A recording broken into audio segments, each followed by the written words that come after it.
This is The Fringe. I'm Mike Berquist. I'm the host here. Last week on The Fringe, so much fun, so much laughter, entertainment. This week, anything but.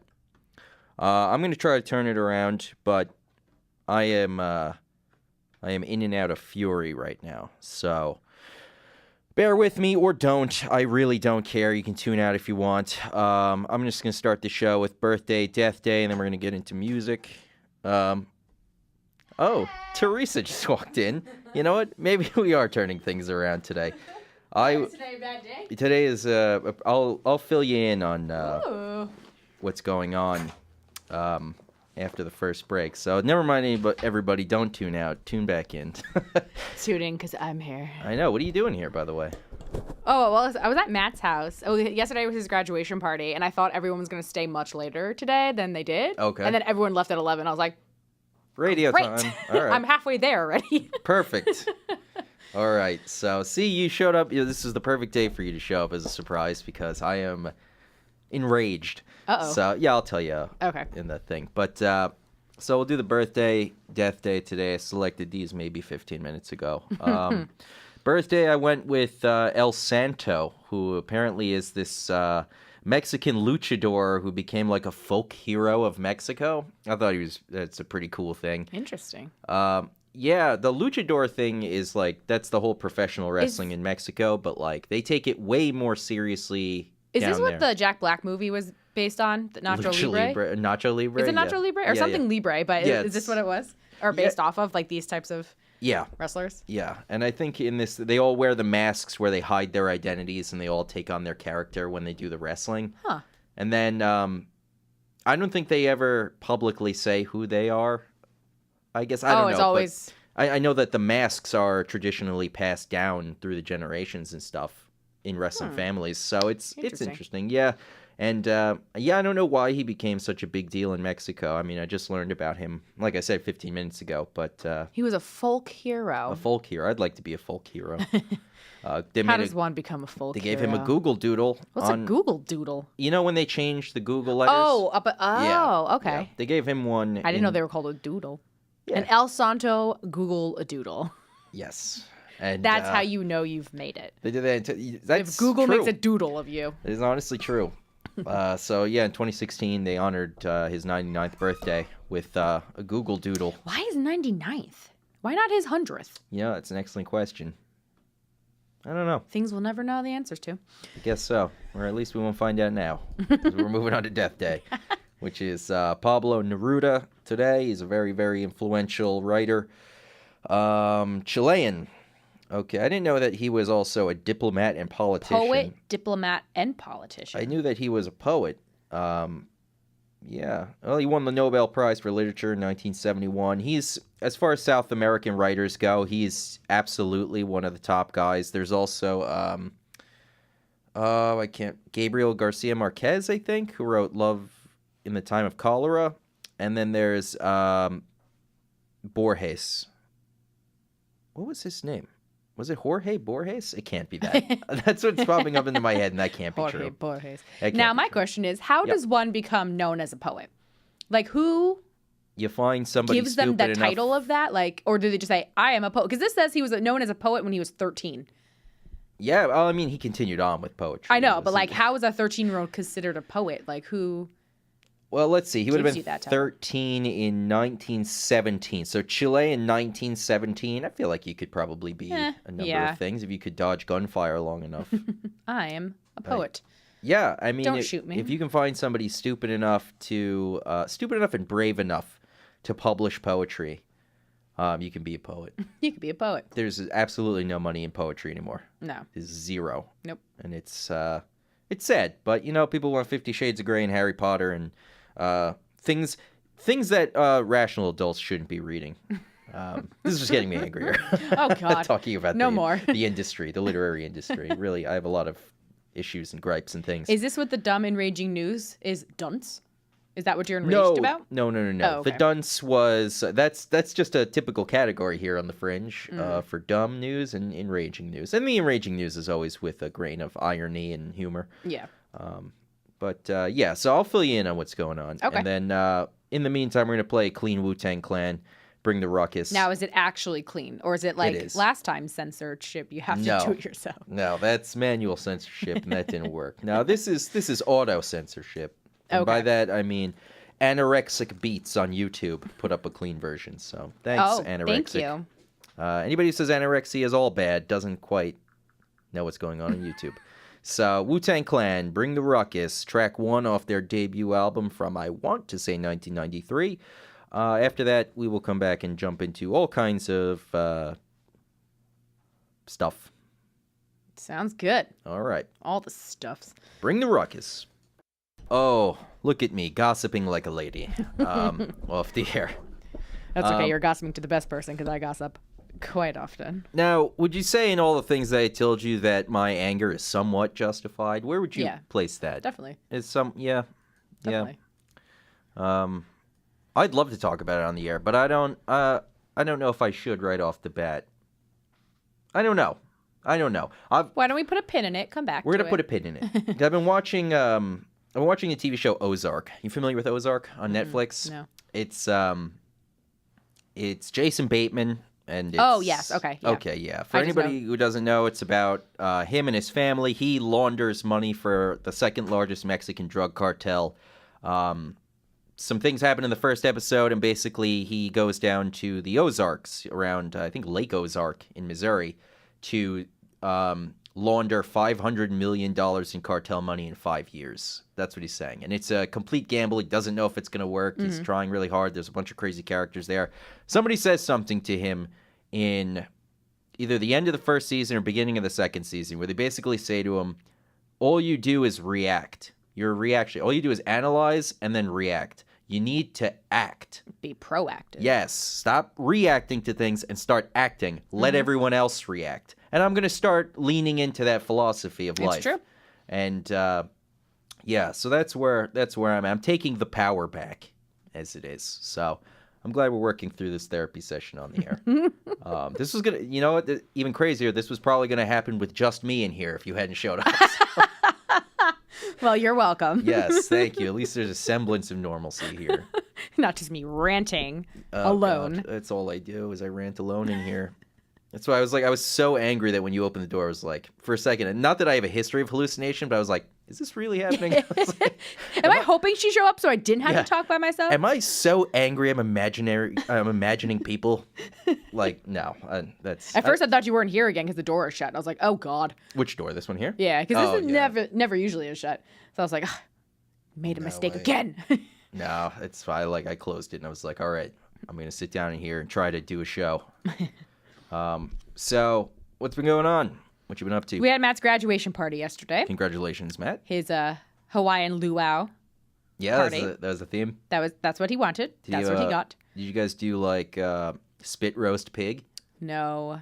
It was a little well, okay. Let me just preface this by saying Matt's the one who chose this theme, and then anytime me or his mom tried to actually implement a theme, like things for the theme, he's like, Right. you guys are thinking way too into this. I don't need all this stuff. I'm like, you can't just tell everyone it's a luau and then tell them to come in Hawaiian clothes and then have nothing Hawaiian. Yeah. You don't want to do that. Yeah, kids it was have like we didn't pineapple even do that cubes. much. Like we had Hawaii, like little grass skirts for the table, and Sure. we got the leis and like the flower head pieces. Did a limbo stick make its way out? Oh, we should have done a limbo stick. Is that Hawaiian? I think so. I feel like there's always a fire, and they're doing it on the beach. Yeah. So maybe. Congratulations, Hawaii. It's yours now. Yeah, you could have the limbo You have limbo. stick. Limbo's yours. I'm going to look it up while you continue. But we had blow up palm trees that at the base you could put ice and have your drinks and stuff in it. So it doubled as a decoration and useful. And then we just had some Hawaiian food and everything. So I was like, it wasn't that, we didn't really do that much for it. But he was like, oh, you got, because he gets flustered when I ask him too many questions at once. He told me I reached my question quota for the month. And I was like, we have a lot of the month left. I'm going to have a lot of questions. But Oh, man. Well, I've found the limbo. And the it's origin actually, of the limbo stick. Yeah. It's not good. Oh, no. Is it not Hawaiian? The limbo dates back to the mid to late 1800s in Trinidad. Oh. The version, let's see. The version of the limbo performed in 19th century Trinidad was meant to symbolize slaves entering the galleys of a slave ship or a spirit crossing over into the afterworld or limbo. But no literary reference is known to substantiate this postulated linkage. Oh, wow. So basically, the dance comes from the slave trade in Trinidad. Wow. No idea. And everyone's just like, limbo party. Exactly. It's like Ring Around the Rosie. Same deal. Yeah. Oh, yeah. That's dark. Yeah. It's maybe the darkest children's song out there. Yeah. Except maybe Pumped Up Kicks. That might be. I know. That's another one that if you really listen to the words, you're like, this is really We're going to play it on the deep next as break. well. Because that song rules. Don't listen to lyrics. Just listen to the Yeah, music. just listen. It's Yeah. so good. Sing along, but don't register it. I feel like Foster the People had like one more song that I was going charted. to say they did have one more, but I can't remember what it's called. It didn't do the numbers that Pumped Up Kicks did. Yeah. But yeah, they had like one that charted and then like you never heard of them again. Yeah. The Pumped Up Kicks from 7 years ago. Uh-huh. That's insane to me. My nose is running. Thank God there's a napkin here. Yeah, Oh. 2011, I think, came out. Sounds about right. I remember hearing it. One of the... I feel like I remember you saying when it first came out that you really liked this song, too. Yeah, because it's rare when there's like a charting Yeah, I think that's why it's song. stuck in my head. Every time I hear it, I'm like, Mike Berquist said he liked this song. Good, I'm glad you associate And I'm like, I me hope he with doesn't like Pumped the Up lyrics Kicks. or the meaning, because that's a little scary. No. I'm not... I don't know, what would you even call that? That type of person? Psychopath? I'm not a psychopath. I'm not a psychopath. No, not a psychopath. Which is exactly what a psychopath would say. I'm not, though. Okay, so Matt's luau. Yeah. So it went well. We had about 18, 20 people come, Okay. which was nice.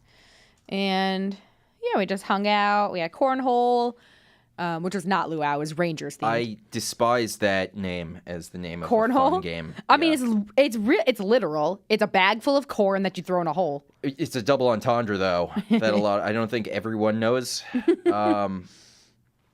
I'll tell you on the break. Okay. There's no way Not for me to stand here. appropriate. But I hate when people are like, oh, yeah, we were doing that, like, at the party. I'm like, it sounds different than what you think it.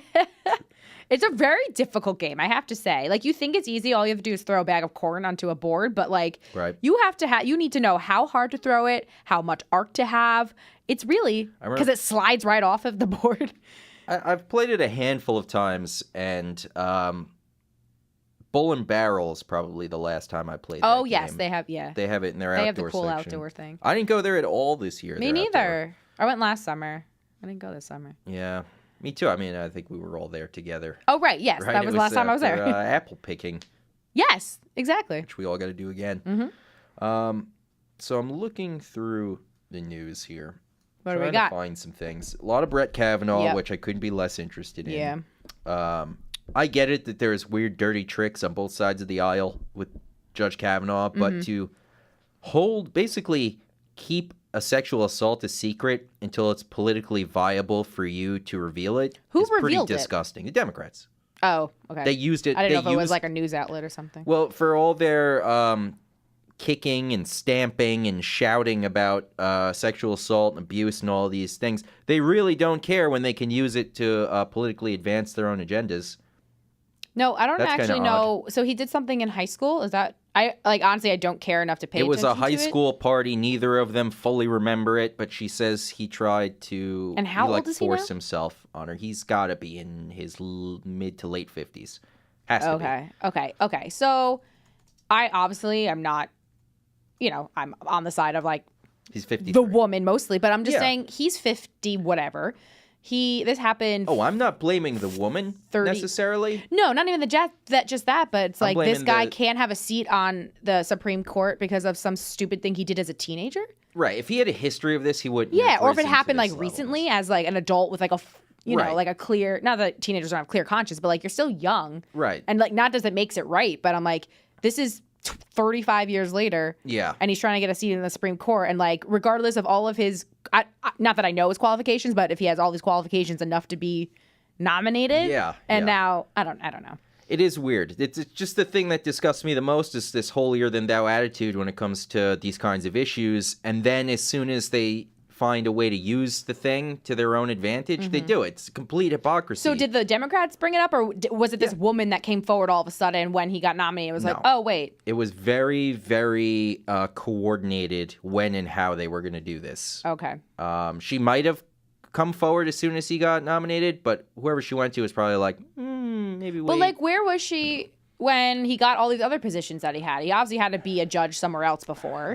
He was probably a lawyer somewhere, too. I can't speak too much that's to what I'm saying. I don't know anything lot. about it, but... and like I said, I'm not trying to condone anything he did, because totally not okay at all, but I don't know. I have more of an issue with how the Democrats I don't know how act. it even came up. I just all of a sudden saw all these headlines, and I don't know.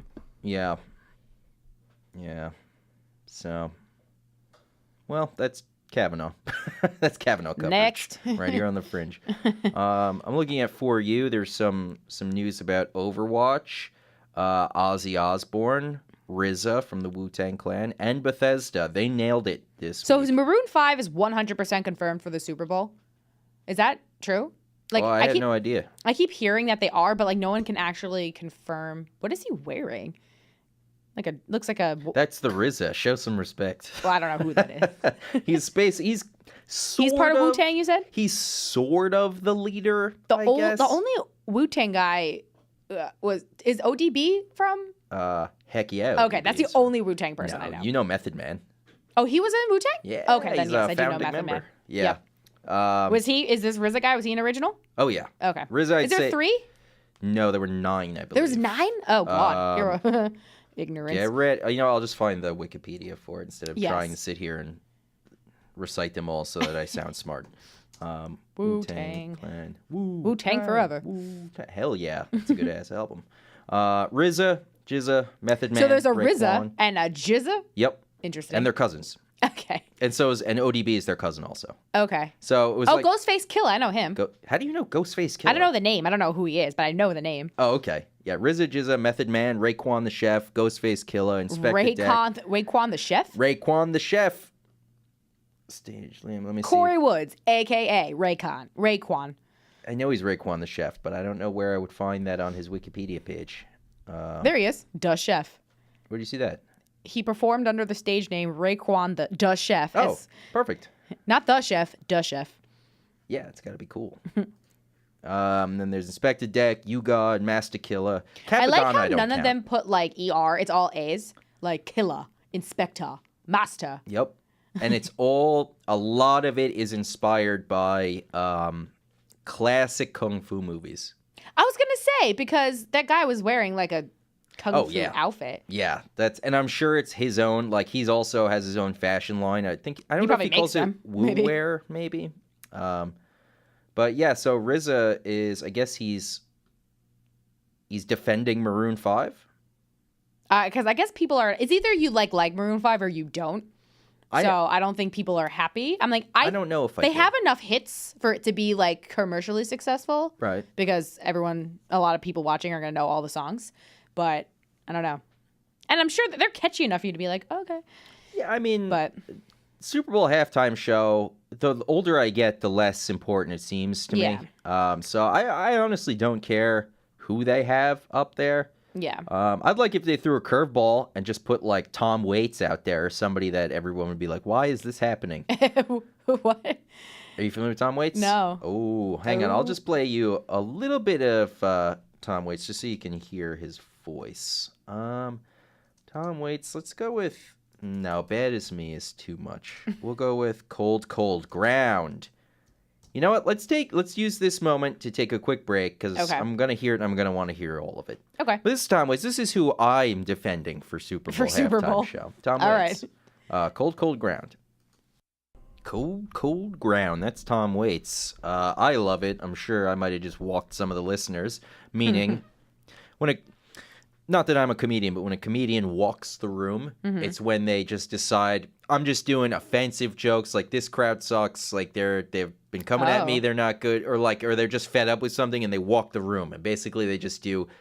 They pick on people? Well, they just do material that's going to make people get up and leave. Like, they just walk the room. And a lot of times that's unintentional, but it's happened sometimes intentionally.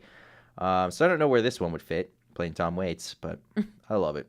And I was telling Teresa in the break that Tom Waits, a particular interview he did in Australia, I don't remember when it was, but Heath Ledger based his Joker character from The Dark Knight off of Tom Waits. There's a photo with their heads in the same exact position, and their faces are shaped exactly the same. Right there. Oh, yeah. Like, it's crazy. Yeah, it's great. It's great. The hell were we talking about? Super Bowl halftime shows. That's what it was. So, yeah. Oh, so 1967 was the first one. Looks like it. Super Bowl 1. And the performer was the University of Arizona Symphonic Marching Band and Grambling State University Marching Band, Al Hirt, Anaheim High School Drill Team, and Flag Girls. Wow. And their set list was the Liberty Bell. So. The Liberty Bell. Yeah, it looks like they just... Wow, Grambling State got twice. They did the next one, too. Did they have any? Oh, yeah, and then they had... they just had, like, high school bands and college bands. Yeah. I wonder when they had, like, the first... It looks like it... Marching It's hard band. to say, because they are... They had a cadet, choral cadet. Like, in Super Bowl IV, they had Doc Severinsen, but Doc Severinsen was a big band guy. He was Johnny Carson's band leader. Yeah. So... that doesn't count, really, right? You would have to go Super Bowl VI, Ella Fitzgerald, Carol Channing. Carol Channing. But it still has the U.S. Marine Corps drill team. They're like, we can't get rid of it yet. And then the next year is University of Michigan Marching Band and Woody Herman and Andy Williams. University of Texas Longhorn Band. Hook 'em Horns. Grambling State. Wow, they got a lot of play. What is Grambling State? Why do we care about these people so much to give them all the Super Bowls? Is a historically black public coeducational university in Grambling, Louisiana. Yeah, but they have a really good band. University is home of the Eddie G. Robinson Museum, I guess to avoid confusion with Edward G. Robinson, who was a old-timey sort of gangster-y kind of actor. Oh. Yeah. Yeah, not him. No. Or maybe him. I don't know. No. I don't think they would take a white actor who just plays Italian-American gangsters and make him like the face of the museum at the historically black public coeducational university. Scratch that. Yeah, but it looks like they're Division I NCAA. Maybe they have a really good band. I know so little about colleges, and most of that's because I never wanted to go to college, much to my I don't know chagrin. about many colleges besides my own. Now, were you excited for college, like genuinely excited for college when you were younger? No, I had severe panic attack the first 2 weeks I was there. But like leading up to it, though, like back in high school, leading up, were you like looking forward to it? I think I was looking forward to what was portrayed as college. I mean, my college was very close to that. Like the campus was beautiful. It looked like a college. Like I remember, I was there once or twice. Yeah, you came with You came with when Anthony did the prank for my friend. Yes. Was that the only time? Did you come to? I think one time Tom and I think Anthony and maybe you came to like get me because it was like a break. You like came to. I don't know if you were there. No, I don't think I was there for that. Yeah. Mike LePera, former Nerd Vault fame. Yes, former Nerd Vault fame. But yeah, I guess I don't know if I was like. It wasn't like a thing that consumed my mind. Like, oh my God, I'm going to college. Like, it wasn't something like that. It was just like something I just like, it's happening. Right. And then I got there and that's when I like, I think I always had like anxiety, but that's when I really like learned I had it. Learned I had it in a sense where it's like, I'm in a place that I don't know what's going to happen. And I don't like that. Yeah, getting there at first is sort of like, oh my all right, God. I'm here now. I can't I was leave. ready to drop out the first week. I'm like, I'm coming home. I can't do this. I did drop out the first week of CW Post, but that was more because of I realized my mistake immediately of like that wasn't. I don't like it here. The people are awful, and the classes are stupid. That's Long Island, right? Yes. Yeah. Yes, it is. Long Island is, if it wasn't for all the money, just another cesspool. I guess I'm no great fan of Long Island. But God, I keep losing my train of thought. I can't remember what we're talking. Yes. Was I excited for college? I was never excited for college. I knew pretty early on I wanted nothing to do with it. It's just something that you're supposed to do. Yeah. I lived an enormous amount of my life, probably up until about age 19, where I was just like trying to do everything that I was quote unquote supposed to do, and it just not kind of either bringing me anything resembling happiness, or it just wouldn't make sense, or it didn't work. I don't know, the whole thing. And then I just decided I'm going to do my thing. Yeah. And And here I am. unfortunately now, like, everyone goes to college, so it doesn't make you stand out. Well, they put something out recently, and for all you investing types out there, if you can somehow find a way to short the student loan market, that's where the money is. What was the number they just put out yesterday? Of what? $1.5 trillion in American student debt right now. Easily. It was like some new thing yesterday, and it actually made me kind of excited. Any kind of gigantic crisis like that, 1.5 trillion, yeah. Any kind of giant crisis like that means something big is coming, and that's always exciting. Let's see. Like, maybe they'll slash the student. Oh, I doubt it. What they're going to do is they're going to find a way to pad their own pockets at the expense of the American people. And we're going to let them because we're cowards, and it's going to continue on the same way, just like the housing thing and all the banking stuff. But they're seeing a decline in enrollment, though. As they should. Like there are colleges, public colleges, that will give in-state tuition to surrounding states to get kids to go there. Like, even if you don't, like, say if it's, like, University of, like, whatever, Minnesota. Right. They're going to give it to the surrounding, like, kids from surrounding states. They're going to give that in-state tuition price because people aren't going. Good. And people are, like, not going to private colleges because they're so expensive.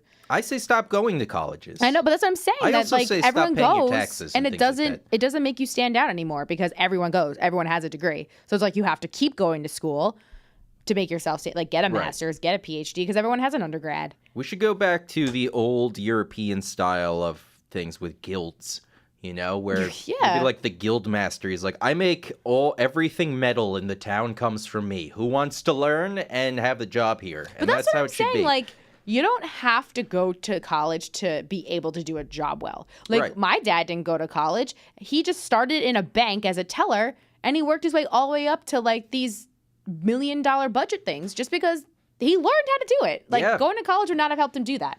He just learned what he had to learn, and he did it. That's exactly that. I realized that. No one's willing to teach you anymore. Everywhere you go, it's like 1 to 2 years experience. But, like, if everybody requires that, who's going to... Yeah. Well, I think it's a whole conspiracy between the major corporations and the schools and the banks. This is going to get wild. All right. Well, I think what they're doing is, hold on, I really should probably like write it down before I just start kind of like spewing. Yeah, because it's going to get crazy and not make sense probably. Because I basically think they're all friends. Everybody at like the top tier of everything is kind of in cahoots with everybody else. Mm-hmm. And the colleges are, all their college does is build a workforce. It's all it does. It's not there to really help you broaden your mind. It's there to help you learn certain things that are going to make you a more effective cog in the machine of commercialism in our country. Because our country is built on a foundation of commercialism. It's not freedom. It's not democracy. It's commercialism. That is what keeps our country afloat. And what I think is they're in cahoots with all the businesses, and they're not going to change because the businesses are getting their workforce, these mindless drones from the colleges, and they're all working together. That's what I think. I don't know how everybody wins that way. But. I mean, I did go to college, and I, like, aside from schooling, like, no offense to my profession, but, like, I didn't need to go to school to do what I'm doing. Like, I learned, like, other skills. Like, I learned how to, like, live by myself and, like, take responsibility for myself, like, that type of stuff, which was good. But, like, why did I have to pay tens of thousands of dollars to do that? That's exactly it. Like, give me 1 year. I could have learned that in 1 year. Yeah, I was going to school for film, and it became apparent very quickly that there shouldn't be school for film because you can't really teach That's art. what my sister said. She went to school for, like, TV production. Yeah. And now she's been out of school. She graduated 2016, so it's 2 years later. Right. And she's like, all the stuff I learned is outdated already.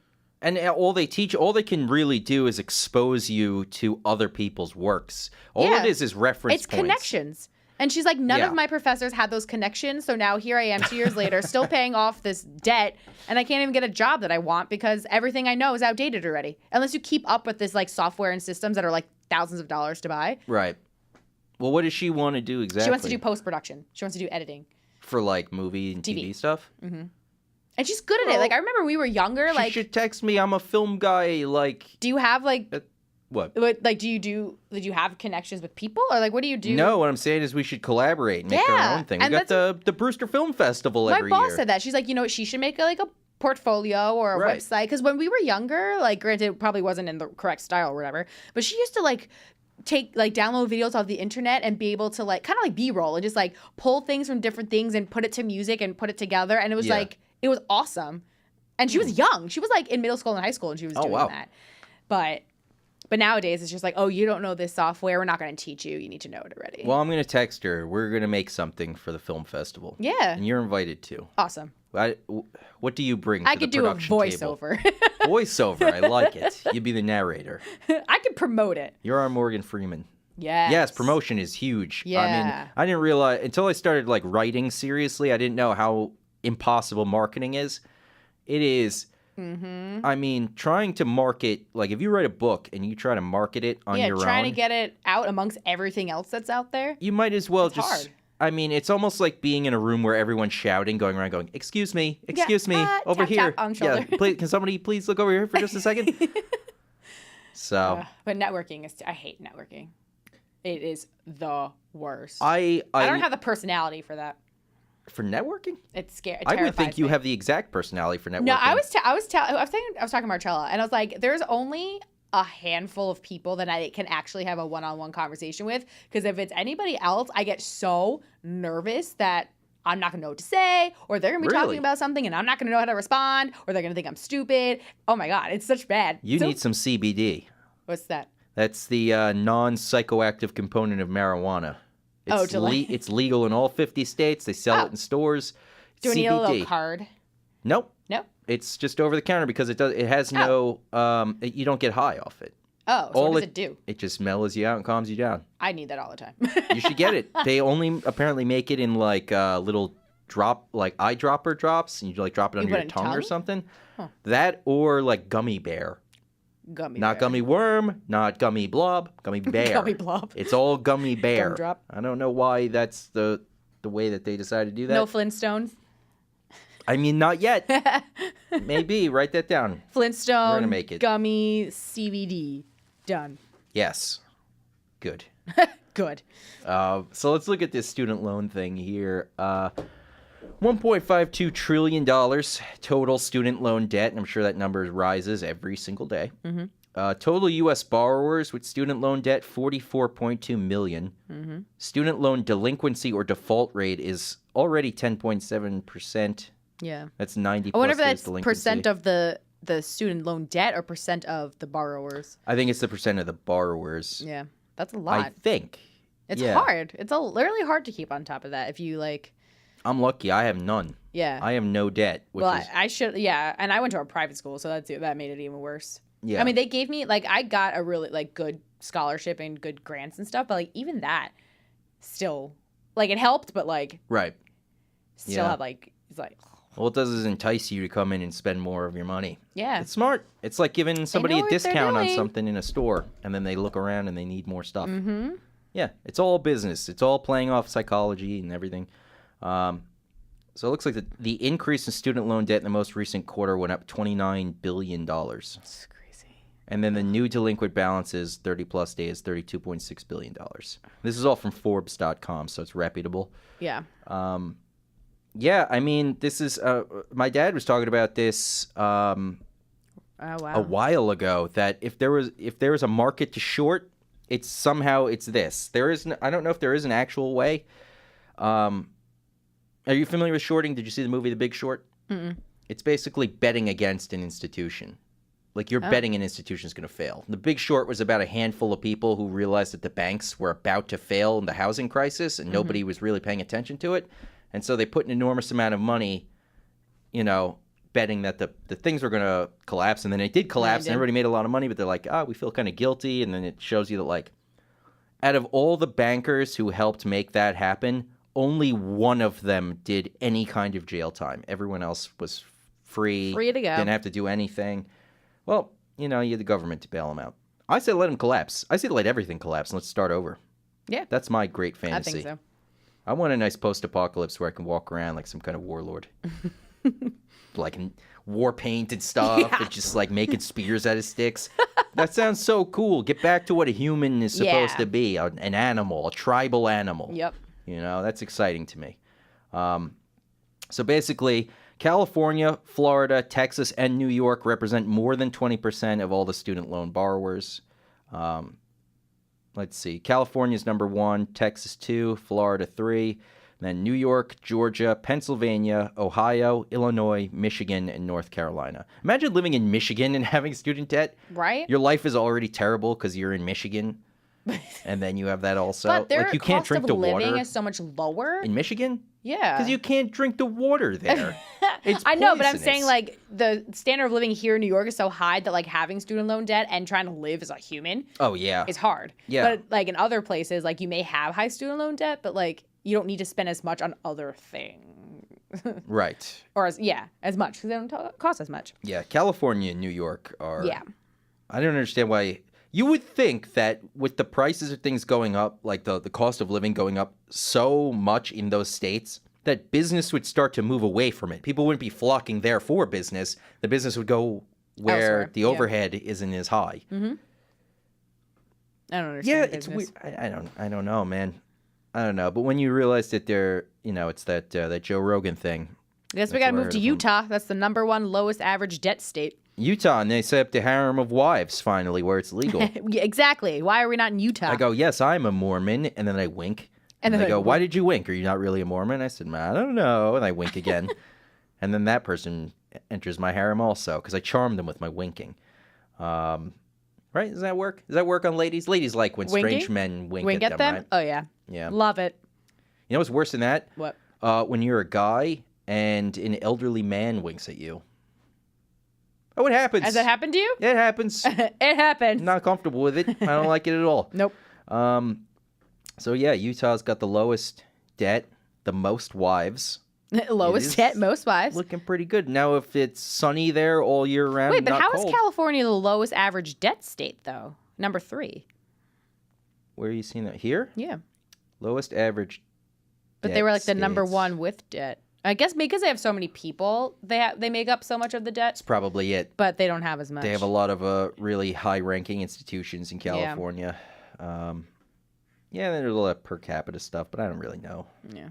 all that. And then Oh, this is interesting. what's this? Number of borrowers in like the ranges. Oh, okay. So it looks like the most Wow. people are borrowing between $10,000 and $25,000. I wish that's all I had to borrow. Are you willing to say on the air? Yeah, I'm in the 75 to 100 category, Damn, you and 1.5 Yeah. million of your American comrades. which compared to everything else is like on the lower end. Like not a lot of people have that. But like I said, private school. Yeah, it says the largest concentration between 10 and 25, which accounts for 12.4 million student loan borrowers. It's insane. Yeah. It really is insane. You would think that, when did this happen? I don't know. I really don't know. Like, did nobody see it coming? Or did we all just say, well, you need a degree, I suppose, if you really want to make really burgers don't. great at It McDonald's? doesn't make a difference. No. Like because when I interviewed for my job, like granted it was big. Like I talked about my internship or my study abroad internship that I had, granted which came through my school, Right. But it had nothing to do with the degree I got. It had nothing to do with anything. They just liked the fact that they were interested in the fact that I was able to event plan in London. They thought that was great, but Okay. like. I could have done that somehow on my own and still gotten that job. It had nothing to do with my Yeah. degree. I walked into this place, and the questions were, what do you want to do here? I said, eventually, maybe a show. And they said, why don't you come back next week with a show idea, and we'll get you going. That was it. I Done. didn't need a degree. I didn't even need references. You know? That was it. I always say, like, I always have this idea. I'm like, I'm going to own a large scale business and I am not going to discriminate against age because that is a thing that happens, even though everyone says that they don't do it. Right. 100%. Then, like, granted, your age isn't on your resume, but if you look at someone's resume and see when they graduated college, you can totally tell how old they are. That's how I can Yeah. tell. That's how I find people's ages on LinkedIn because I'm like, okay, when did they graduate college? Backtrack a smart. little. On average, they're around this age. Yeah, that's smart. But like my dad, who lost his job in the 2008 financial crisis. Yeah. Financial crisis, as if it wasn't something that they were actively pushing the country towards. Yeah. These banking So he thieves. lost his job there. Yeah. And then it was so hard for him. Then he got some consulting things like here and there, but it was so hard for him to get a permanent job because he was older and he had a lot of experience and no one wanted to pay him for that. And he's like, listen, like when I was little, my mom didn't work. So he had to get a bit of salary. But he's like, now my mom's working. I don't need that big of a salary. Pay me less. I don't care. Like, Right. it'll match anyway. But they're like, no, we have to, based on your experience. He's like, oh. Yeah.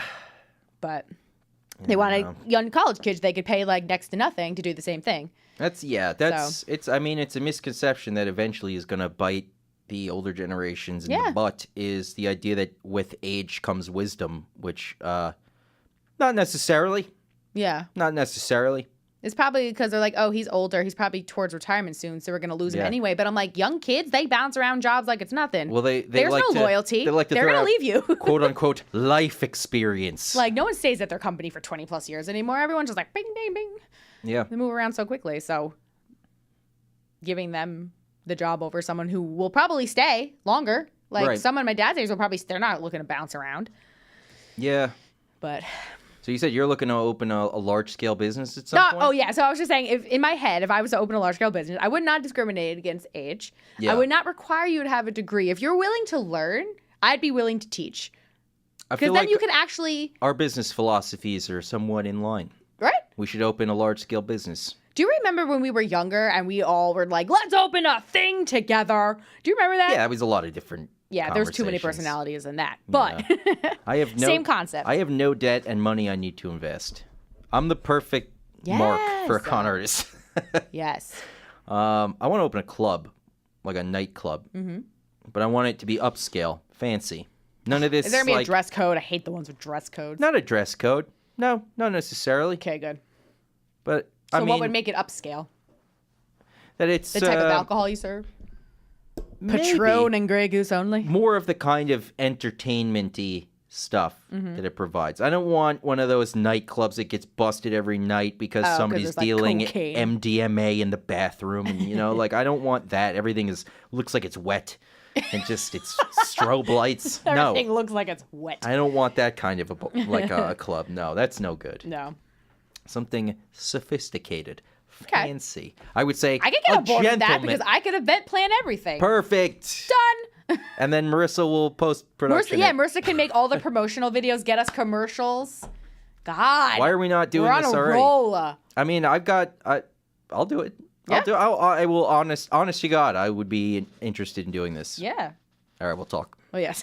But right now we're on the radio. We are. Later. Let's see. All right, so we're looking at people still on this debt thing. They're looking at the highest increase in student loan debt amongst age groups, and it looks like the highest increases among 30 to 39-year-olds. Yeah, because that's when it all hits you. Oh, okay. Because it says as a group they now hold over $461 billion in student loans. Because now people nowadays, usually it was like a 10-year plan. So if you graduate at 22, you'd be done at 32. But now the kids have so much, they're like pushing it 15 years, 30 years. So now it's like pushing into older ranges. I know like a couple of my friends, I was shocked to hear they're like, yeah, I'm like a 30-year plan. I was like, I couldn't imagine having that over you for 30 years because you're going to want to maybe buy a house or have other investments. Yeah. You could die before you finish paying it off. And the thing is, those are the only loans that don't go away. Oh, people inherit those? Yeah. It's disgusting. I don't know why those are like one of the only ones you inherit. Or like, that don't die with you. Do they charge an interest on your payments? Yeah. This is just the amount of money that's actually going to be paid out of my pocket is way more than the original thing you took. This is just loan sharking. Why is it illegal if a guy in the street does it, but the banks do it and everyone's like, this is important for the economy? Mm-hmm. You know what else I learned in Ozark? What? One of the only things that helped keep the banks afloat during the 2008 financial crisis was large drug cartels' money. Really? Yep. All their money being like laundered through the system and all that stuff was the only thing that kept the banks, or was one of the only things that really kept things okay, was drug money. Man. I don't know how accurate that is. I heard the kid say it in the show. He's a smart kid in the show, though. He seems to know it. He did something in the show that I relate to when I was a kid, where he was just challenging the teacher. And the teachers, you don't realize it too much when you're younger that if you challenge a teacher on something, they're going to fold almost always. Because they only know what they're supposed to tell you. They know what they're yeah. And as soon as you learn that, you learn it's all nonsense. I learned that in kindergarten. Did I ever tell that story? No, I don't think so. Where they said you got to write your name, and it was like the 2 solid lines with the dashed line through the center. And the big ones had to touch the top. Yep. And I wrote my name as Mike. And Mrs. Lorfink, not a Dr. Seuss character, my actual kindergarten teacher, Mrs. Lorfink and her crony. I don't even remember. Her crony. Mrs. Dornberg, I think her name was. Wow, you have interesting names. Yeah. I don't remember which one. I think it was Lorfink, who was just like, your name's not Mike. You got to erase that and write Michael. And I go by Mike. Everyone calls me Mike. That's and my name. They go, your name's not Mike. It's Michael. Erase that and write it again. And there was no room for discussion. And I went, this is all nonsense. I wish I knew the word arbitrary at the time. And I never immediately respected a teacher from that point onward. I went into every teaching situation with sort of thinking like, this is just some dude. This is just some dude. I don't have to respect what he's saying. He's probably wrong about a lot of stuff. Yeah. Did you ever have like a favorite teacher that you did? Oh, yeah, I had teachers that like more in high school. Yeah. Mr. Mullane stands out. Mr. Mullane, yep. Miss Villaverdi, who I had a really contentious sort of student-teacher relationship with. Because I had her in 8th grade, and then she moved to the high school when we went, so I had her again in 11th grade. And, yeah, I would keep track of grammar mistakes she made. I was a pain in the ass, for sure. Did you ever disclose them to her? At the end of the year, I was going to put the entire list on her desk, but I didn't do it. Oh, wow. Because I was like, I like Miss V. I don't want to do that. I don't want to be that guy. But, it's validating when the person you're supposed to look up to is making mistakes and you go, okay, I really don't have to worry about what they think. Yeah. Yeah. Yeah, this is me today, taking on all authority. I'm ready. John Sr. was panicking in the chat room earlier. Why? When I was like, maybe I'll just start airing all my grievances on the air. It's just like one comment just says, don't. He also one single word. He wanted to know 39 minutes ago, what's with Ring Around the Rosie? And Ring Around the Rosie is just it's about the plague. Yeah, it's a song about the plague. Ashes, we all fall down because we're dead. Yeah. Well, let me find the lyrics to Ring Around the Rosie. Ring a roses. That was at the... Yeah, appeared in 1881. Urban legend says it's about the plague, specifically the Great Plague of London or the Black Death. Yeah. Folklorists reject the idea, but ring of roses, a pocket full of posies. It doesn't tissue. Work. A tissue. Where's the American one? There it is. There it is. Look, I like ashes has exclamation points after it. Ashes! Ashes! Yeah. Ring around the rosies, a pocket full of posies, ashes, ashes, we all fall down. Is that all the lyrics? Yep. And then you just all fall down to the ground. So they say that, wow, a lot of people went really deep on figuring this out. I realized that nursery rhymes have so many variations. Like one time we were trying to figure out, the Pop Goes the Weasel. We're like, what does that even mean? And then we went through, there was like 90 variations. I'm like, just tell me what the weasel means. Is it just about sex? I don't even remember what it is because we were so frustrated. There were so many versions of it. And my cousin Lauren decided to read through all of them. We're tell me what the weasel means. Yeah, what consensus did she come to? We never got to the actual reason because she was reading the 90 versions of it. Wow. That's because, there's another one with the mulberry bush. And I remember That's the same song. No. All around the mulberry bush, the monkey chases a weasel. Oh, it is. Oh, yeah, because she thought it was Shrewsbury.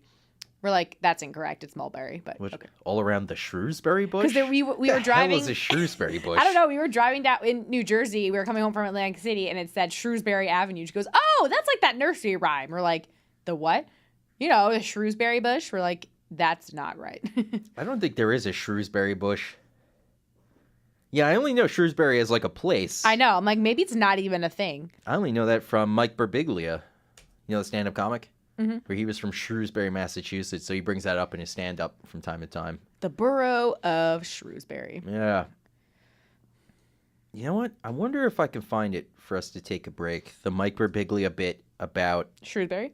About the celebrity golf tournament where he's standing with another guy like, I wonder who our celebrity's going to be. And then it came over him like a wave, like, oh, no, I'm the celebrity. It's me. It's like, if you guys think you're disappointed, imagine me.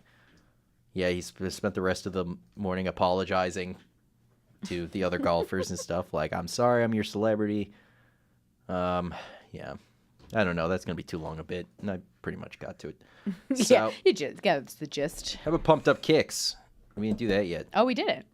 What do you say? Let's do it. All right. Well, we did an hour, and I don't know if we covered any of these tabs that I brought up on the screen. Wu-Tang Clan, we can just We X sort of out. did, yeah. List of Super Bowl performers. We never found out where it started. Well, let's see. 1979, we're still. Well, 1979, they had various Caribbean bands. That sounds really cool, actually. That does. I would love And some Milk reggae. Carnival was the sponsor. Oh, yeah. That's cool. They had a theme. That was before their boats were just massive toilets Grambling on the State, ocean. 1980 again. Where you seen that? Okay, yeah. Marching band, drill team. Here we go. 82, Up With the People.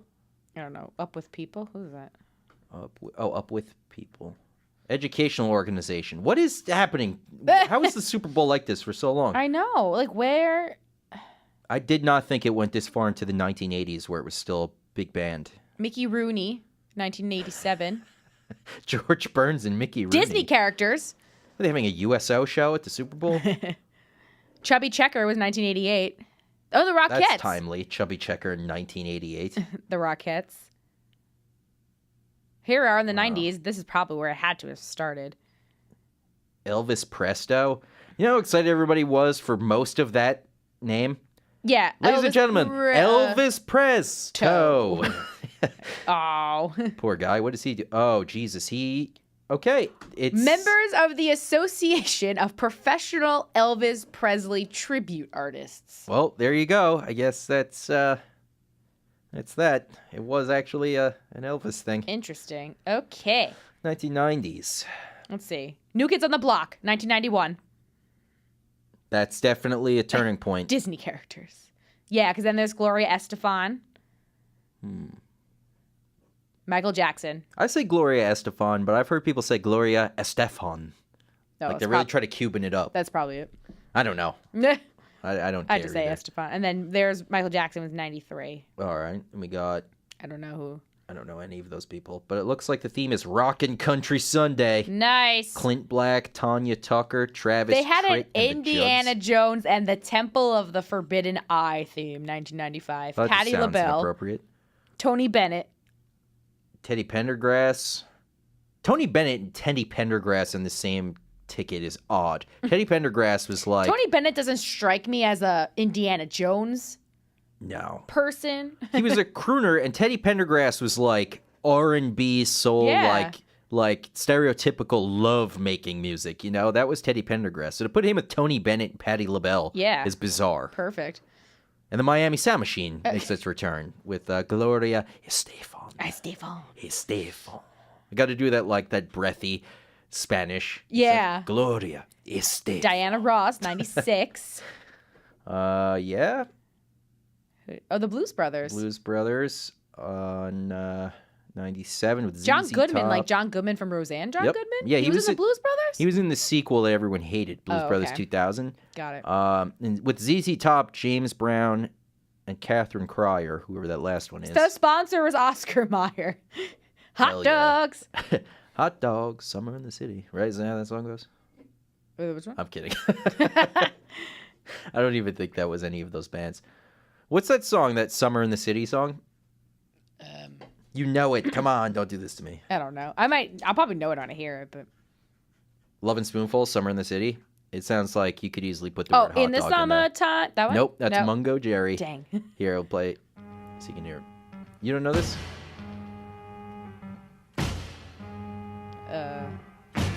Hot town, summer in the city. Oh, yeah. Yeah. Wow, look at those mutton chops. Mutton chops rule. Woo! Little known fact, mutton chops are cool. Little known fact.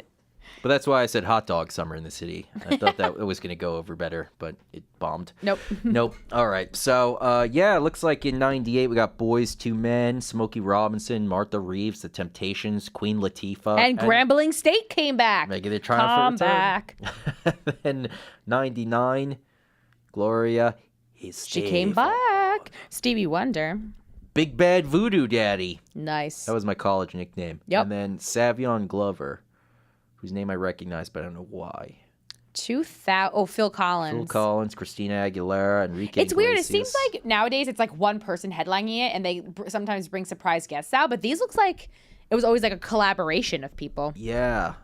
2001 might be the first one I kind of Oh, that's the remember. one I remember. Yeah, I remember that one. Aerosmith, NSYNC, Britney Spears, Mary J. Blige, and And Nelly. Nelly. At least those genres kind of jive. Yeah.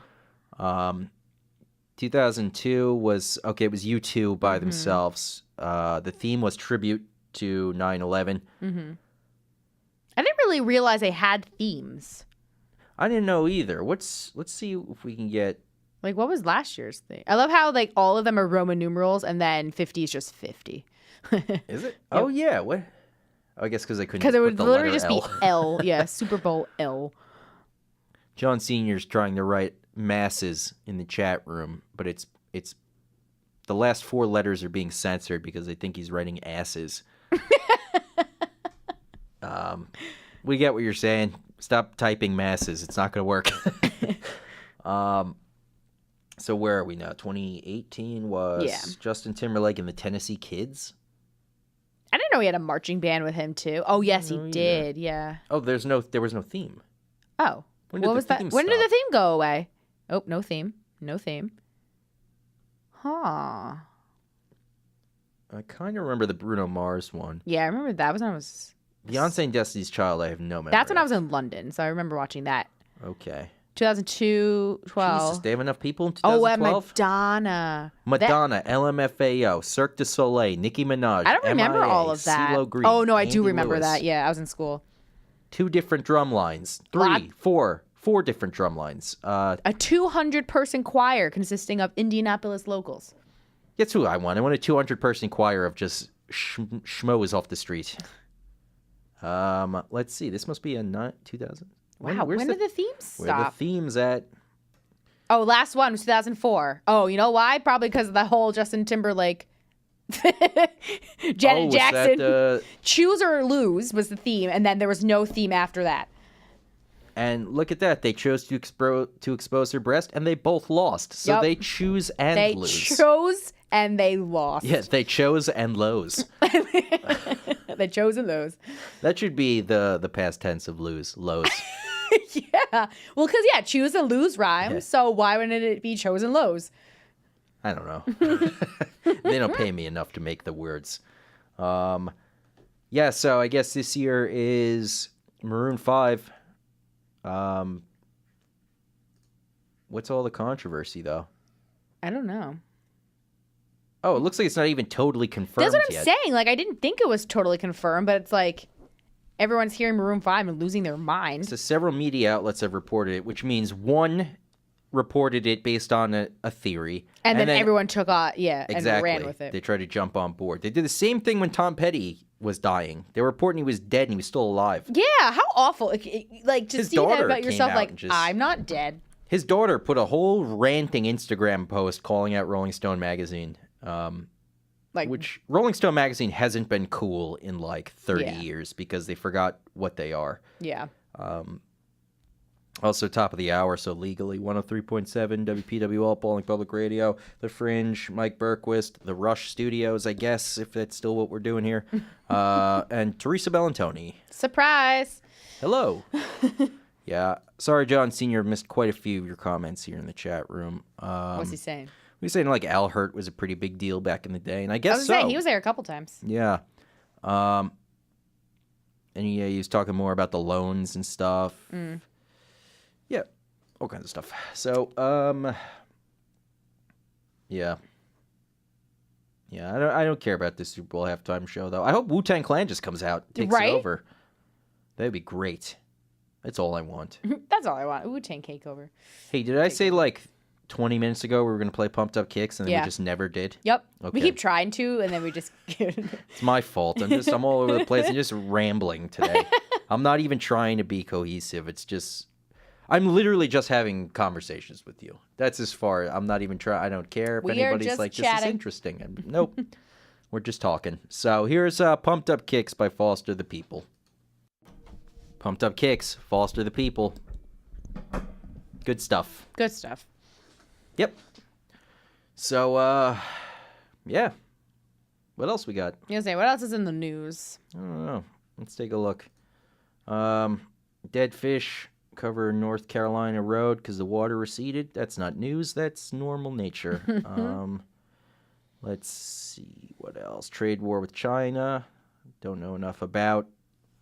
I just know they're just going back and forth. I don't know enough about tariffs. Every time I hear about tariffs, I hear something that contradicts the last thing I heard about tariffs. So Yeah. I don't know what to believe. And I don't care to learn because I'm not a farmer. So Because I am not a farmer. I'm not. I mean, tariffs, I think, are only relevant to the farming industry, pretty much. No, well, I don't know if it's tariffs, but I know it's on. I don't know because it's on things like aluminum and steel. That's right. Yeah, that's true. And like a bunch of random things. I'm like, I didn't even know it mattered that much for like. But I think they don't. I heard this guy, Peter Schiff, who's a financial guy, talking about this and saying that the tariffs are not exactly the root cause of the problem. Like, you can fix the tariffs if you want, but it's not really going to dramatically change anything. Yeah. There's something else. I don't remember what it was, though. I just don't understand. It just sounds like they're going back and forth. Like, well, my tariffs are gonna be 60 billion, and then the other one comes back and like, well, my tariffs are gonna be 70. Yeah. Like, I feel like that's all they're doing. I'm like, how is this proactive, guys? Well, I mean, it would be really interesting to see what an economic war between the United States and China looks like because both of our economies are more or less fraudulent. So it'd be really interesting to see what would happen. Yeah. Because neither side would get out unscathed. No. I mean, our entire economy is built on a tremendous amount of debt that I don't understand how we could get out of that unless there was some kind of global financial crisis Yeah. that basically renders all currency just illegitimate. It would have to be something really devastating like that.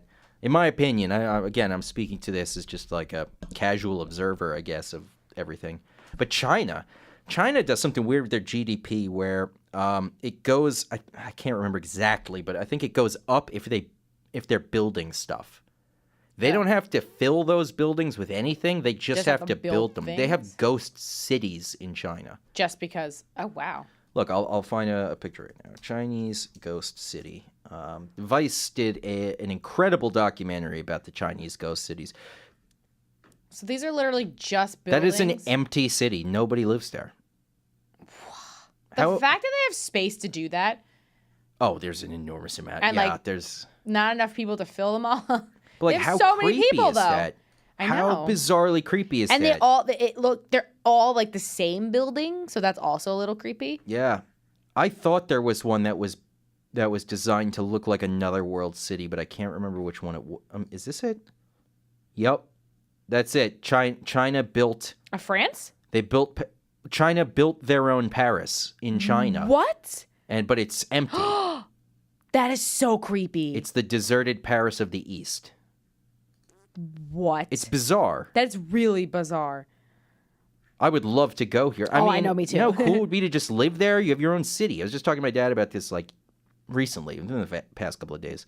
All right, a minute ago he said stealing intellectual property, but I'm not totally sure what he's referring to. And then just now he says, and open all markets to everyone equally. Yeah. Which I would agree with that. But yeah, it's I mean, it's can't- beautiful. Yeah, it is. But why? I don't know. Little Paris. Construction on Tianducheng in China's Zhejiang district began in 2007. Oh wow, it's really recent. Meant to be a luxurious gated community resembling Paris in every way With possible. its own Eiffel Tower. Yep. It's 354-foot replica of the Eiffel Tower. And then they've also created several other Paris landmarks faithfully. I wonder what else. I wonder if they did like the Arc. Well, let's see. The streets are, for the most part, entirely empty. There are no throngs of tourists or business people rushing off to their offices. There's a lot of quiet, and there's a fair amount of traditional Chinese culture, seemingly completely out of place in the French surroundings. The development was built to house 100,000 people and to draw rural families into a bustling metropolitan area. As of 2007, the last time the population was counted, only 2,000 people inhabited the gated compound. And the population is dwindling, leading local media to refer to it as a ghost town. Wow. Yeah. It's really strange. That is very wow. It's very, very strange. So, Yeah. I mean, this is the kind of things that go on in the Chinese economy, which is why Let's just build. it really is sort of like, is paper tiger the right phrase? Where it's like, it's a paper tiger, so it's not, it seems Oh, yeah, threatening, but but it's it's not not. actually threatening. Yeah. That's kind of how I look at China, personally. Yeah. I know that they do have a lot of pull. Do they have the largest army in the world? Or do we still have that? I don't know. I mean, they have so many people. I can't imagine they wouldn't. Right. And But- I can't see China, especially after Xi Jinping decided he was going to be president for life like 6 months ago, forcefully conscripting civilians into the military. I could see that also occurring. Yeah. But yeah, China is very odd. Yeah. I'd like to go there eventually, maybe. I do too. Did you go on the Beijing trip in high school? No, I wanted to so bad. But I did not. Yeah, neither did I. Wasn't there almost a diplomatic incident? While they were there? Yeah. Although something happened in customs I don't where know. everyone was like, oh boy. Oh, no. I can't remember, though. I might be getting it confused with, like, the news. I don't know. But yeah, Chinese ghost cities. That's where it's at. It's all happening in these Chinese ghost cities. Like, they even light them up? Yeah, this one almost looks like Chicago, kind of. Yeah. What is this now? I'm all about Chinese ghost cities, everyone. Development failures or capitalist responses to urban growth. Probably both. I'm not reading this entire thing. It's too much. And they want Too much. to store cookies on the computer. No. I'm glad we said that in tandem. Let's see. Everything else in the news. Britain's opposition, Labour, backs new election to solve Brexit. There is no solving Brexit. Brexit's not left. it's not a problem. It's a thing. It was a solution to a And bunch then you of things. left. Yeah, Brexit is Brexit. Just let it happen and try to. What is this? Local. There was a comedy shot in Danbury. Oh, Premiere at who? Bethel Cinema. What movie is this? Who was it? Director Wayne Keeley of Danbury discussed the shooting of a short film. Okay, you know what? This is exactly why I don't like local news. Because they It's not a make it movie. seem... Here's the local news. First, Taste of New Fairfield starts Newtown tradition. Google. I don't live in Connecticut. I know. Brewster Elementary Schools ranked for 2018 to 2019. Couldn't care less about that. Yeah. This comedy shot in Danbury to premiere at Bethel Cinema. It's a short film by a local. And then Atka, famous Arctic wolf in South Salem's wolf conservation, dies. So a little bit of misery there at the end. Oh no, tell me Comcast is not looking to buy Hulu. Why Hulu hangs and... Oh. Comcast outbid Fox. They outbid Fox. Fox was looking to buy Sky, which is an English Yeah. channel, I believe, and Comcast outbid them with So, $40 billion. where's Hulu stand in this then? I don't know. They're saying that, and this is from CNBC.com. Comcast expects Disney will let go of its 39% stake, giving CEO Brian Roberts complete ownership of the TV distributor and owner of content, according to people familiar with the matter. Hulu, which is split between 4 different big media owners, may also be in Really? play. 4 people own Hulu? That makes sense now why they have so many What? network TV shows up, like, once they I premiere wonder who they are. Fox has got to be one, NBC has to be another, because you just think about which networks Shows are on have their there? shows, like they played last night and now they're on Hulu the next day. Oh. It's got to be somebody with a Yeah. distribution deal like that, I would think. Let me see if I can find the thing here.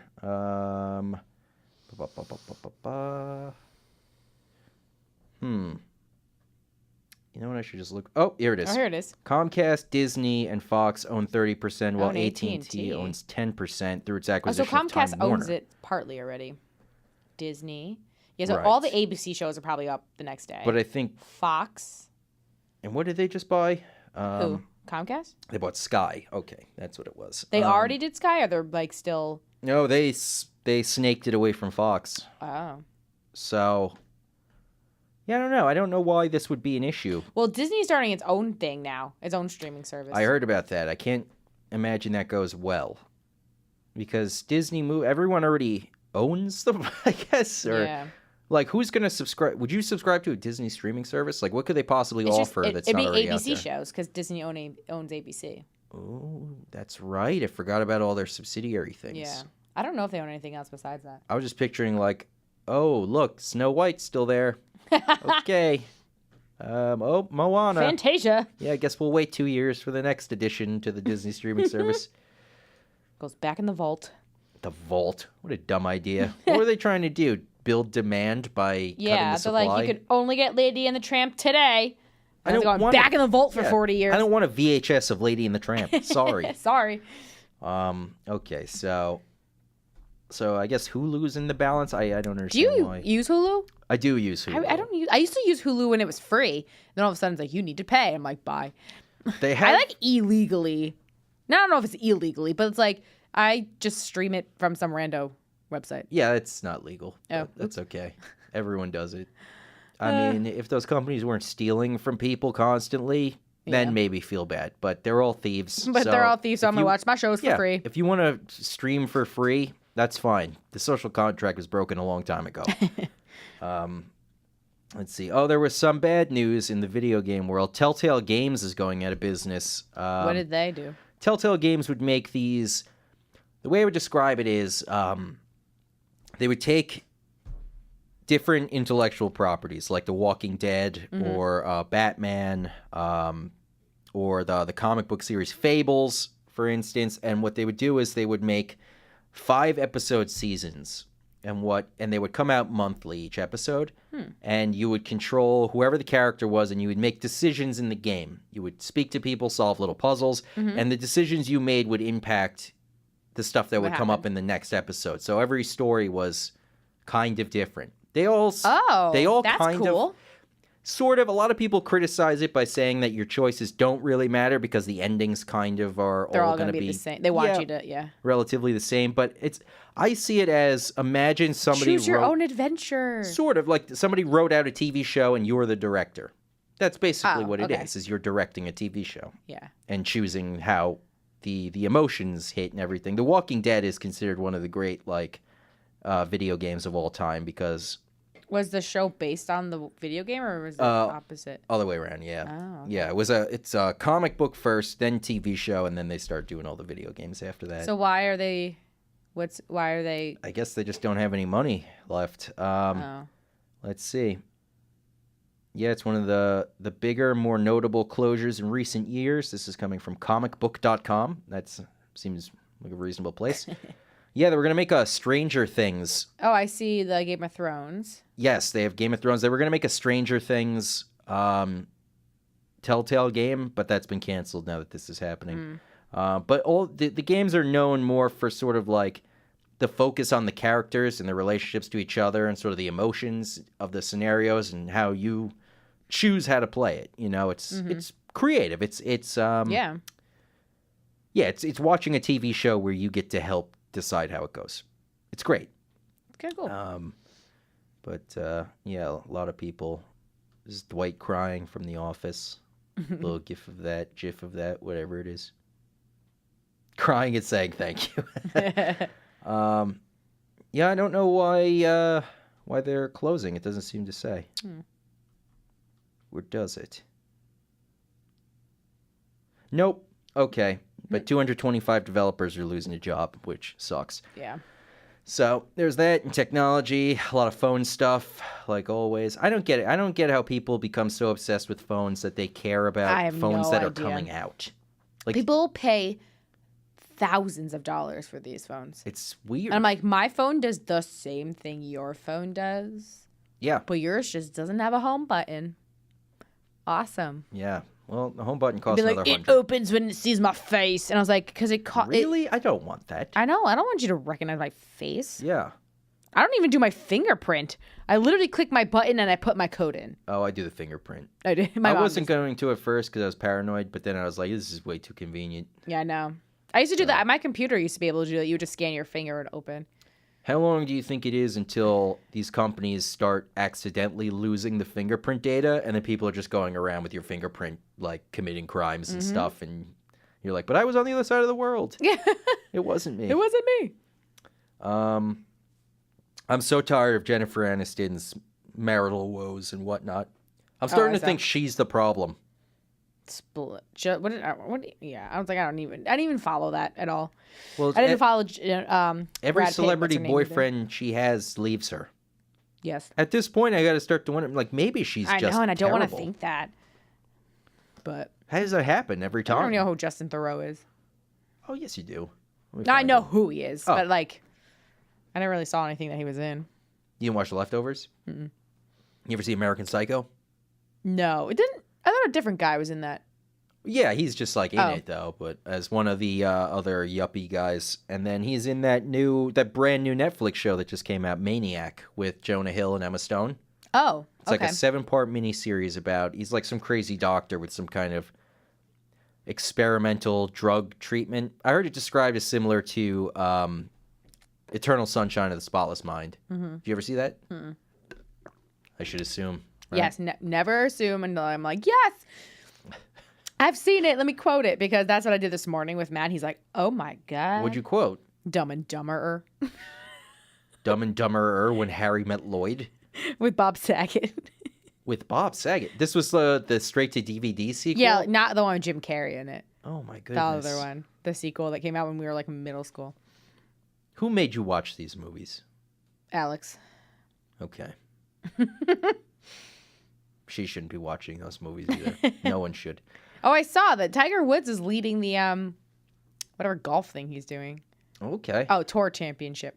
You know what I think his secret is not being assaulted by his angry wife. I think that's the secret to success. Is not I forget having, what her is. Who was his wife? Elle some something? blonde lady who Yeah. hit him with the golf club or something because he was cheating. Yep. Yeah. I guess, is Paul Simon not doing shows anymore? Is he dying? Is he part of Simon and Garfunkel? Yes, he was the Simon. He was the part. Simon. Says farewell to tour. Is that his last show? Apparently, he's ending a farewell tour right now. His final concert. But like, why? How old is he? Is he older? 76 years old. He says he's Oh, not maybe retiring. he's tired. You can't. Okay, I hate the music industry because of this. The 76-year-old Simon isn't retiring and hasn't ruled out occasional So future why is performances. this his farewell? See, It isn't. It's not a farewell tour. if you're gonna say farewell, don't come back. It's gotta be farewell. It can't Well, just. Elton John's doing it too. Is it just a way to get more people to show up and make more money? And Kiss. Elton John and Kiss are also doing goodbye swings. Goodbye swings? What is this? I don't know. That's what this says. Where are you seeing that? I don't see. Oh, there it is. Yep. Yeah, I know Elton John was doing a farewell tour. But like, if you're gonna do a farewell tour, I just think that better that's so be it. dramatic. It better be the end, though. You can't do a farewell Just the way tour. it's called, the farewell tour. Well, think about this. Britney Spears does a farewell tour. You have to see that, right? Well, she kind of did that. Like, she said her residency in Vegas was going to be her last thing. And then her last show happened. She's like, JK, come back in 2019. Let's say she does a world tour of her music and she says, She this did. is the last time I'm touring. Oh. Wouldn't you make it a mission to go see one of those shows? Yeah, and pay the ridiculous ticket price. Right. And then she's like, And then a month "Ha-ha." later, if she said, just kidding, I'm going to do some other stuff too, wouldn't Yeah. you be like, well, now I'm a little upset with you? Yeah, I right? spent a lot of money. Yeah, so I actually didn't do that. Like, she did her world tour this year. And her tickets were, like, I was going to see her at Radio City. right. So expensive for, like, the nosebleeds. Like, Like how much? $330. Yikes. And I was like, bye. I'd rather get a plane ticket and go to Vegas to see you because it's cheaper. I'd just be good with YouTube, honestly. Yeah. But I have gone a little concert ticket happy recently. I don't, music concerts are weird for me. I don't fully get the hype. Yeah. Like, I kind of do. I've been to some music shows and stuff, and it's like, this is good, but at the same time, it's like, I don't know. Do we all need to be here together for this? Right. You know what I mean? I don't know. It's weird. Yeah. But I go to comedy shows. I like comedy shows. Yeah. Um. Doing one of those. Yeah. So I guess Paul Simon is done for now. For now. We'll see. Yeah. Big emphasis on for now. Everybody's farewell. You got to take with a grain of salt. Yeah. Science.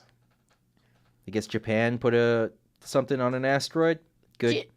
Apparently, Tesla and Elon Musk created a flamethrower. Yeah. That yeah, Ed yes, bought? I did. Yes, he certainly did. I had him on the And I'm show like, a long time ago to talk about that. What exactly do you do with the flamethrower? I guess commit crimes. I don't know. Like, is it legal to own one? The law is ridiculously stupid about that. You're allowed to have it's not technically a flamethrower if the flame shoots out under 10 feet, I think. So if it shoots out like 9.5 feet, it's not illegal. It's not illegal. Yeah. Okay. But Elon Musk, he was talking about this. It's the first thing he talks with Joe Rogan about during that famous pot smoking interview. Yep. Which, yeah, I don't know. At first everyone was like, "Oh no, this is weird." Now everyone's like, "He's woke. This is cool." He's woke. Is woke still? Do people still say woke? I have no idea. As soon as people can't- stop, I'm gonna start. I'm gonna start saying it again. I started saying ballin' like 4 years after that song came out in high school, just to annoy people. I'm like, man, we're ballin' here, like in gym class, and we're just like, why? Stop. Yeah. Oh, I hate the health section, but we're gonna look. Let's see. Yep, there it is. Certain brand name flea and tick medications can cause seizures in dogs and cats. Oh. West Nile virus blamed for 2 human deaths in Pennsylvania. All the fun, horrifying things. Let's go to entertainment. Yes. This is your jam. Yep. I I didn't hear. What's that? The house with the walls and the clock? think it's- Oh no, clock. No, the house with a clock in those walls. There's a bunch of walls in this clock. Take this back to the store. Yeah, I it's didn't some even kind of hear Disney about thing. that. Oh, is it? It's the Jack Black one. You see in the commercials. The kids always wearing goggles. I think. Oh, I thought it was gonna be like a thriller or something. No, I mean maybe like a kid. It's a thriller. PG. Okay. Yeah, never PG mind. thriller. Whoa, timeout. This is Eli Roth. What? Eli Roth's Eli PG Roth- spook show. PG spook show. I want to see A Simple Favor. Yes, that one looks The Nun really was good. disappointing. I mean, kind of knew that was going to happen, Yeah. right? You saw? When did you see it? I saw it a week or two ago in the theaters. And usually, I love horror movies, but Okay. I'm usually watching them through my fingers. This one I literally was watching, did not blink once. I'm Well, like, this is no fun. They showed the stupid-looking nun in every commercial. Which I believe Marilyn Manson should sue for his likeness because it's literally Marilyn Manson wearing a nun costume. I got to see this now. The nun, Marilyn Manson. See, it came up. Oh, that is weirdly. Weirdly. Oh, come on. That's just Marilyn Manson in a nun Yes! habit. I'm telling you. I was like, he should sue. Oh, for sure. Look, it's his. Look, separated at birth. The Marilyn Manson and the nun. The contact lens he uses is In the eyes. same as the Yeah, go to nuns. the next photo, too. Oh, you can't really see it. But, that is Marilyn. It's like, how can Yeah. you be afraid of this? It's just Marilyn Manson wearing a nun costume. And, Okay, I don't that's know who- different. yeah, That's that's a different. That's guy. Billy Corgan from the Smashing Pumpkins dressed as a nun. Yeah. That's I him guess- again. Yeah, wow, good call though. That Right? is- I that's just, so because there was weird. one scene where it was right up close, and I was like, that is Marilyn Manson staring at us. Just start singing "Personal Jesus." It was just crazy. And I don't know. It was just not. Wouldn't The that be nice? storyline was there, but there was no, I don't know how to describe it. It was part of that, what is that? Take your time. Annabelle was part of it. The Conjuring is part of the Conjuring, Oh, it is. series of movies. Yeah. And I like the way they all connect to each other. Right. Because the Nun was part of, I really like The Conjuring 2 and Annabelle 2. For some reason, their Really? second movies are always better than their first. That I hope there's surprises no me. Nun 2, but maybe I do because it'll probably be better than this one. Wow. But do you like horror movies or no? I do and I don't. I'm not a big slasher movie guy. Yeah, see, I don't like gore. I think horror Yeah. and gore are two different things, but they intertwine them too much. I think. Here's a slasher movie where everyone's brains are flying out and it's considered horror. I'm like, that's just gross. Yeah. That's not I like things that scare me mentally, not Okay. someone's head's flying like a off. thriller. Yeah, things that just creep you out You ever just see, enough. The Babadook? No, but I do want to see Babadook, that. That's a fantastic horror movie. Yeah. Did you say The Cabin in the Woods? Cabin in the Woods is a remember you fantastic talking horror about movie, that. but that verges more on almost satire. That's a comedy horror, Oh, okay. but more emphasis on the horror for sure. Yeah. I saw one about the Japanese suicide force. They came out like a year ago, right? Yeah, that wasn't that great either. Yeah, I heard mixed things on that. I love zombie movies.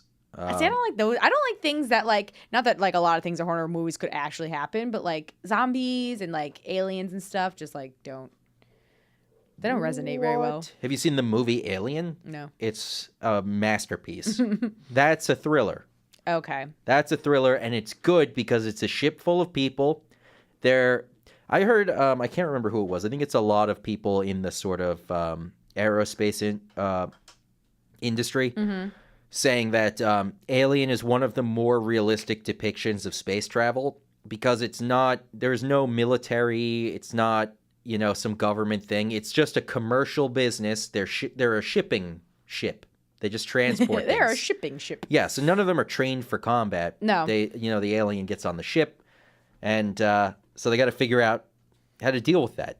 And they don't have weapons, really. True. They're just people trying to figure it out, and it's so good. So Interesting. good. Might be the Okay. best movie of 1979. See, I really said liked it. The Shining because that Okay, I don't classic. know why this part creeped me out because it's not really that creepy unless I don't know. Well, but let me hear it. You've seen it, obviously. I've seen the first half, I think, okay. a I don't know couple if you Halloweens ago. Might have seen this part, but Maybe. there's a part where like he goes to this whatever castle hotel thing to write so he can get away and he can just write. You mean the Overlook Lodge? Yes, that. How dare you? How dare you? But he goes so he can, get away and work. And then, in all the scenes you see him typing away, blah, blah, blah. And then you realize what's written on the when paper? it says, when all of the papers just say that same sentence, I don't All know work why. and no play makes Jack a dull boy. It just freaked me out because he's looking through it and then all of a sudden he gets frantic and he's looking through all of them and like they're all this, or I don't know, it was him or it was the wife. Shelley Duvall. Yeah, looking through and it. she gets and like she like turns a couple pages and then she like notices it and then she starts like turning them more frantically and I'm like, Yeah. that freaked me out so much and I don't know why. I think a lot of that is, and this is the film background coming through, Yeah. Stanley Kubrick's directing style. Oh because my God. her Just face it's slightly looking up at her, she's centered, and the lighting is creepy throughout Yes, the movie. yes, that's true. Yeah, the lighting. Yeah. Oh, I don't know what that. I was just like, And then this he was a shows up- masterpiece scene. He shows up like a moment later, right? And then he's like walking up the stairs at her, kind of like, threateningly. Yeah, South Park did a really, really funny Shining episode a couple years Oh, ago did they? where Randy Marsh buys like a Blockbuster, but because Blockbuster is not a thing anymore, Yeah. it's just like empty and no one comes to it. And he starts to see like ghosts of former like Blockbuster shoppers, slowly loses his mind. Yeah, it's Love that movie. I might have to watch that this Halloween. Every Halloween I tell myself I'm going to sit down, I'm going to watch the original Living Dead trilogy, George Romero's Night of the Living Dead, Dawn of the Dead, the original, And then Shaun of the Dead was and then Day of the Dead. But Shaun of the Dead's Was a that parody, masterpiece right? also. I love that movie. I remember the first time I saw Shaun of the Dead, I watched it 5 nights in a row. We were in the 7th or 8th grade, and it was on HBO, and they were going to be airing it every night of the week, and I watched it every night of the week. And I was Wow. like, I was like, this is the height of art. So, yeah, you've seen it, right? Shaun of the Dead? No. Oh my! I've heard of it. I God. remember it came out, and I remember hearing about it a lot. Well, next time you're in this studio, I'm gonna be handing you a DVD. It's a Shaun That of will the sit Dead on it. my desk. Oh, boo! Boo. Don't do that. Let's take our last break of the show, and then we'll just take this thing to the limit. Mm-hmm. All right. So, because we talked about Marilyn Manson before, I'm gonna play "Personal Jesus." Okay. We're gonna do the music video, nice and creepy. So, Marilyn Manson, "Personal Jesus." All right, we're back, and we could actually just continue the conversation we're having. It's yeah. We were talking about we were talking about a lot of things, but my question was, I know Michael Moore is kind of a taboo director, because I know he made that 9/11 thing and people like lost their mind. Fahrenheit 9/11. But like, yeah. what happened? Well, why is he so controversial? He's just a big fat blowhard with no real information. Hey, Gene, how you doing? But yeah, Michael Moore is just like, I mean, Bowling for Columbine is an excellent documentary. No, what was that? And obviously, I know it's about Columbine, but It's really just an examination of Columbine and sort of why is America so much more violent and obsessed with violence and guns than any other? other country in the world. Good question. Yeah, and it's some really interesting stuff. I mean, he gets a little leftist biased with certain things, but overall, Is he a it's biased really good. person, or is he trying to do it objectively? He is incredibly Oh, okay. biased. Let me see. Let's find his doc. Is he more left or right?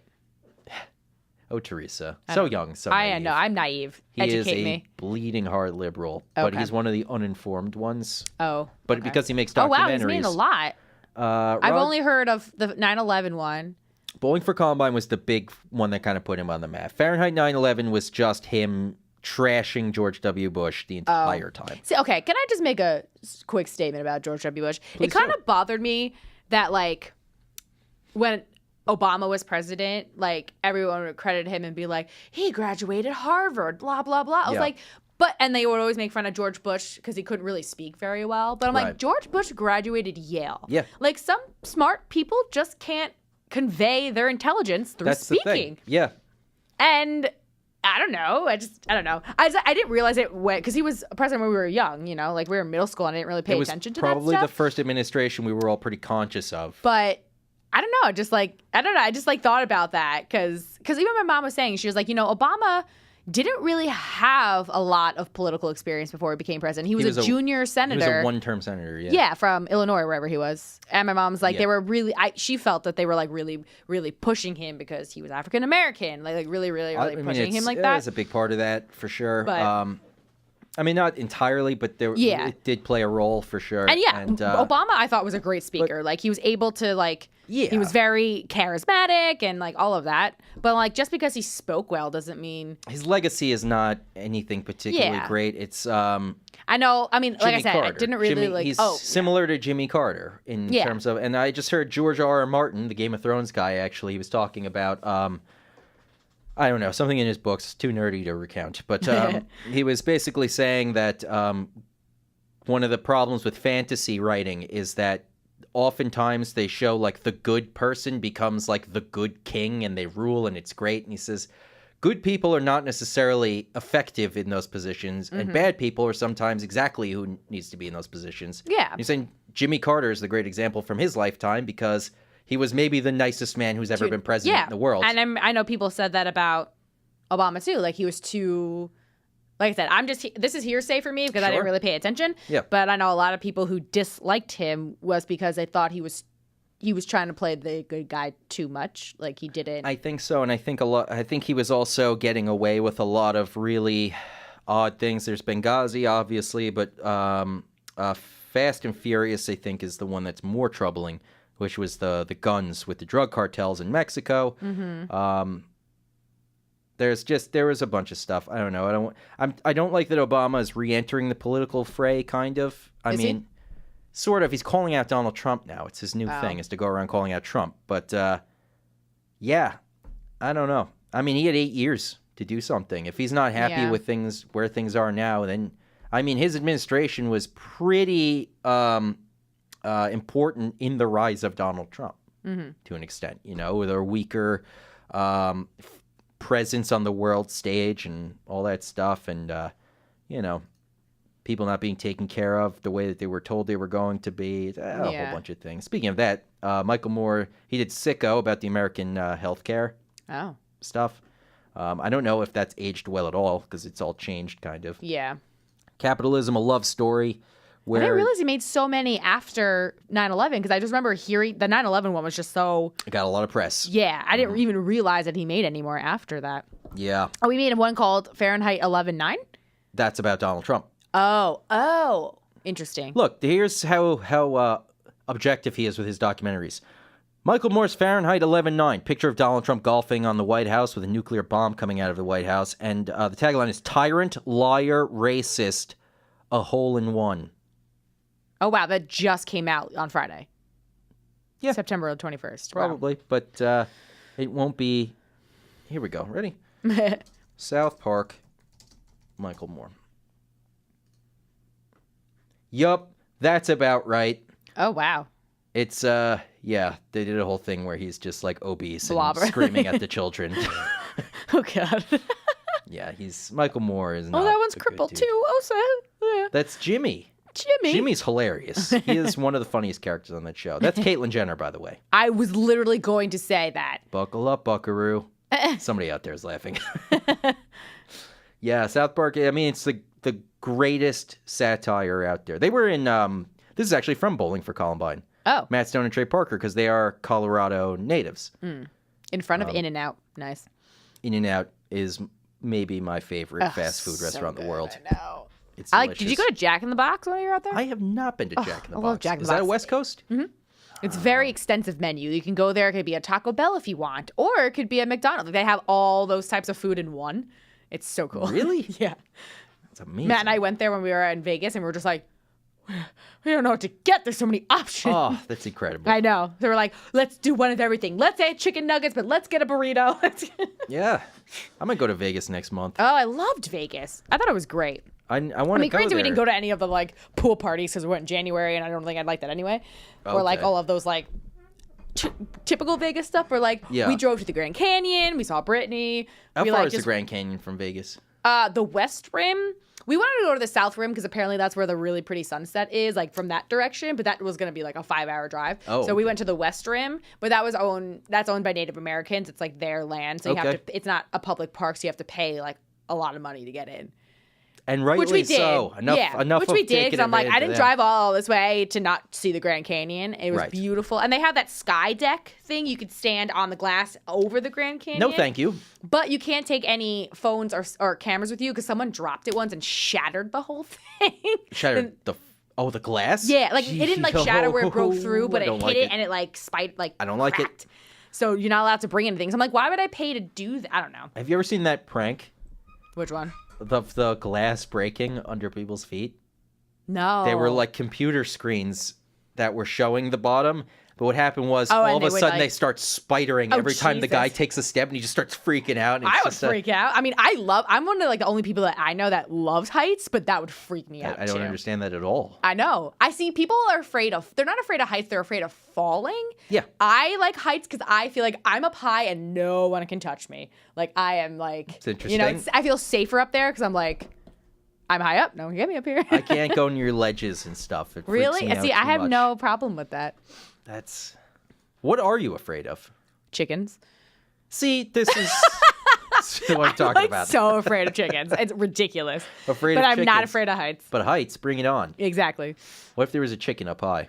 Oh no. Like I no just longer see I safe. could see a chicken out like I think I was watching TV and there was like a Purdue or a Tyson commercial and it showed their chickens and I'm just like I think it's because they're very fidgety. You're frightened even of videos of chickens? I can't even see chickens on TV. Like Really? they freak me out so much. Can I scare the hell out of you Oh real no. quick? No. Do you want to see the mega chicken? No, I saw that because Kelly, my friend Kelly from school, Yeah. finds all these things and just sends them to me. She goes, "Thought of you." Wow. Like you're mean. Stop. But yeah, I can't. I don't know what it is. I think it's because they're really fidgety, and I don't like because like when people are really fidgety, they make me nervous. Mm-hmm. And like even though it's an animal that I could literally punt across the room if I needed to, if they got too close to me, Yeah. I just don't know what it is. They're just like because they're constantly like looking around like this, and I'm just like, what? Where are they looking? But why does that bother you? How they look around? People who are like that, like freak me out too. Because I'm like, why are you so like? I'm like, a little fidgety. Not so much that I've noticed it. Okay. Like Kelly would sit behind me in class and she would like bounce her leg up and down the whole time, and I'm Right. like, oh, stop it. I don't know what. I don't like animals that much either because I think it's because I don't like that they have a brain of their own and I don't know what they're gonna do. I mean, you just described every human being that's not you also. Yeah, but they could if they wanted God, I to. wish They we could had more tell time me. to I know, really right? dive into this, but keep going. Yeah. But like a human could like, if need be, explain to me what they're thinking. Animals cannot do that. If they're gonna jump and attack you, they're gonna do it. I mean, there are definitely warning signs before that I happens. know, but that's why I was afraid of big dogs for a while. Like I still don't like when dogs jump on me and like are face to face. Like some big dogs can like put their paws on your shoulder and they're like face to face with you. Yeah. Nuh-uh. A husky jumped on me once and I was like, out. I'm out. So scary.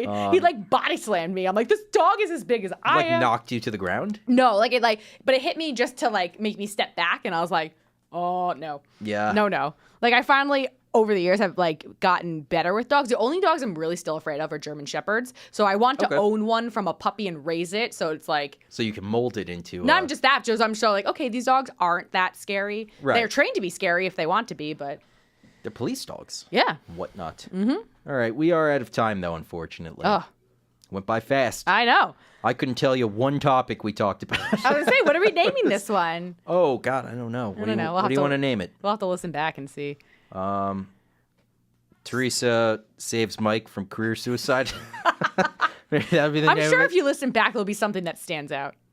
Yeah, I guess so. I do Yeah. have to listen to it back maybe tomorrow Yeah. or very early Tuesday. So, anyways, thank you so much for coming in. This was a Yeah. wonderful surprise. I actually won't be able to surprise you next week because I'll be in Arizona, but... I'll believe it when you don't show up. yeah, exactly. All right. So thank you, Teresa, and thank you, everybody out there, for listening to The Fringe, 103.7, WPWL, blah, blah, blah, blah, blah. See you next week. Peace. See you soon.